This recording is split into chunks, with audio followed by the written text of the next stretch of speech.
आता बघूया कोल्हापूर जिल्ह्यातील काही महत्त्वाच्या घडामोडी संक्षिप्त स्वरूपात, अर्थात फास्ट न्यूज। अक्कलकोट निवासी सद्गुरू स्वामी समर्थांचे लाखो भक्तगण आहेत। या भक्तांकडून स्वामी समर्थांच्या भजन कीर्तनासह पारायण सोहळ्याचं विविध ठिकाणी आयोजन केलं जातं। कोल्हापुरातील शाहू बँक इथले स्वामी भक्त प्रसाद जाधव यांच्या पुढाकारातून एकदिवसीय सामूहिक गुरुचरित्र पारायण सोहळा पार पडला। मार्गशीर्ष महिन्याचं औचित्य साधून झालेल्या पारायण सोहळ्याला भाविकांनी मोठ्या संख्येनं हजेरी लावली। पहाटेपासूनच पारायण सोहळ्याला प्रारंभ झाला। सुमारे 700हून अधिक भाविकांनी या पारायण सोहळ्याचा लाभ घेतला।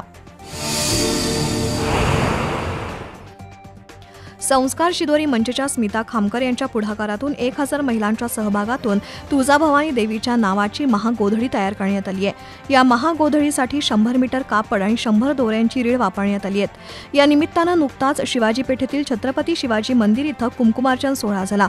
त्यामध्ये स्मिता खामकर यांच्यासह अश्विनी बेडके, अहिल्या धुमाळ, अंजली दळवी, अर्चना पाटील, पल्लवी घाटगे, नम्रता सुतार, नीता पुजारी, दीपाली मोरे, अपूर्वा भुरके, तेजस्विनी पेडणेकर यांचा सहभाग होता। यापूर्वी सुद्धा संस्कार शिदोरीच्या वतीनं करवीर निवासिनी महालक्ष्मी देवीसाठी अशी महागोधडी अर्पण करण्यात आली होती। 9 जानेवारीला तुळजापूरला जाऊन ही महागोधडी तुळजाभवानी देवीला अर्पण केली जाईल। सोसायटी फॉर ॲनिमल प्रोटेक्शन म्हणजेच सॅप या प्राणी कल्याणकारी संस्थेच्या 24व्या वर्धापन दिनानिमित्त कोल्हापुरात रेबीज प्रतिबंधक आणि जंत निर्मूलन शिबिर आयोजित करण्यात आलं होतं। डॉक्टर शशिकांत जाधव यांच्या हस्ते या शिबिराचं उद्घाटन झालं।